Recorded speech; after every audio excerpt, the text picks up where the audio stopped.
Hello বন্ধুরা, সবাই কেমন আছেন? বন্ধুরা, চলে আসলাম নতুন একটি ভিডিও নিয়ে। বন্ধুরা, দেখতে পাচ্ছেন বন্ধুরা, কড়াইতে প্রথমে দিয়ে দিচ্ছি পরিমাণিত তেল, এরপরে দিয়ে দিচ্ছি আদার কুচি এবং রসুন কুচি। বন্ধুরা, আমরা বেশিরভাগে আদা বা রসুন কোনো সময় বেটে দিইনি, আমরা এটা সুন্দরভাবে কুচি কুচি করে দিয়ে থাকি। একটু স্বাদের জন্য দিয়ে দিচ্ছি বন্ধুরা একটু শুকনো মরিচের কুচি। এটা দিয়ে সুন্দর একটু লালচে লালচে ভেজে পরে এখন দিয়ে দিচ্ছি সে চিংড়ি মাছ পরিষ্কার করে রেখেছিলাম, সেগুলো দিয়ে দিচ্ছি। আজকে মেনত 5-6টি আইটেম দিয়ে একটি চিংড়ি মাছের তরকারি রান্না করব। দেখতে পাচ্ছেন চিংড়ি মাছটা বন্ধুরা কত সুন্দর কষিয়ে নিয়েছি একটু। বন্ধুরা, এখন চলে এসেছে গরমের সিজন। এই গরমের সময় রান্নাঘরে থাকা খুবই কষ্টকর। মাঝে মাঝে মনে হয় যে প্রাণটাই বের হয়ে চলে যাবে মনে হচ্ছে, খুবই গরম। এখন এটা সুন্দরভাবে কষিয়ে এখন দিয়ে দিচ্ছি সেই আলুটাও সুন্দর কেটে রেখেছি লম্বা করে। তার সাথে দিয়ে দিচ্ছি তোফু, এটা হলো চাইনিজ তোফুটা দিয়ে দিলাম। এরপর সুন্দরভাবে এটা আবার একটু কষিয়ে নিচ্ছি। মেন হতো তরকারির, মেন হতো কষানো। যে যত সুন্দরভাবে তরকারি কষিয়ে রান্না করবে সেই তরকারিটা আসলে খুবই খেতে স্বাদ হয়। এরপর দিয়ে দিচ্ছি পরিমাণ মতো লবণ।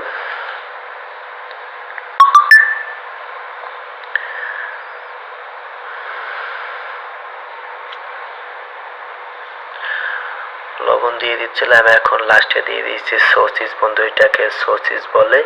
এটা গুলশান মার্কেটে পাওয়া যায়। এটা চিকেনের যে বেস্ট আছে সেই বেস্ট দিয়ে এবং বিভিন্ন আরো কিছু দিয়ে এটা তৈরি করা হয়। বন্ধু, এখন সবকিছু কষিয়ে সুন্দরভাবে এখন দিয়ে দিচ্ছি পরিমাণ মতো পানি।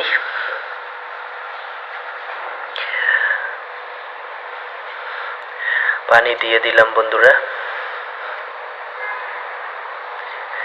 এখন দিয়ে দিচ্ছি বন্ধুরা লোকামা। এই লোকামাটা দিলে হয় সুন্দর একটি কালার আসে তরকারিতে। এখন দিয়ে দিচ্ছি সেই লোকামাটা। এটা খালি চাইনিজরা ইউজ করে থাকে বন্ধুরা। তার সাথে নিয়ে নিচ্ছি বন্ধুরা, দেখতে পাচ্ছেন এটা মশলা, চাইনিজ মশলা। এটা তরকারিতে দিলে একটি সুন্দর লালচে কালার আসে, এটা দিলে খুবই স্বাদ হয়। এরপর দিয়ে দিচ্ছি বন্ধুরা সয়া সস। এই যে হটপট, এটা হটপটে ইউজ করা হয় ওই সসটা। এরপরে সবকিছু দিয়ে কিছুক্ষণের জন্য ঢেকে নিচ্ছি বন্ধুরা, এটা সুন্দরভাবে সেদ্ধ হওয়ার জন্য। চলে আসলাম বন্ধুরা 10-15 মিনিটের পরে। দেখুন বন্ধুরা, সবকিছু সেদ্ধ হয়ে গেছে এবং পানিও কমে গেছে। এখন বন্ধুরা দিয়ে দিচ্ছি বন্ধুরা পেঁয়াজের কলি, সুন্দর একটি কালারের জন্য, সবুজ সবুজ দেখাবে তার জন্য। সর্বশেষে দিয়ে দিচ্ছি বন্ধুরা একটু তিলের তেল। তিলের তেলটা দিলে হয় কি সুন্দর একটা সেন্ট আসে। হালকা একটু মশলা স্বাদ মতো দিয়ে দিচ্ছি চিকেন পাউডার, এটা নামানোর আগেই দিতে হয়। দেখুন বন্ধুরা, আমাদের তরকারিটা কত সুন্দর একটি কালার এসেছে। 3-4টি আইটেম নিয়ে আজকে তরকারিটা কেমন হলো সবাই কমেন্টে জানিয়েন বন্ধুরা। এভাবে নতুন নতুন ভিডিও পেতে আমার চ্যানেলটি সবাই একটু ফলো করে রাখুন বন্ধুরা। তরকারিটা হয়ে গেছে, এখন তরকারিটি নামিয়ে নিচ্ছি বন্ধুরা।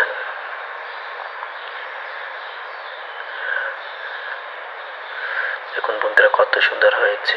কেমন হলো সবাই কমেন্টে জানান। Bye bye.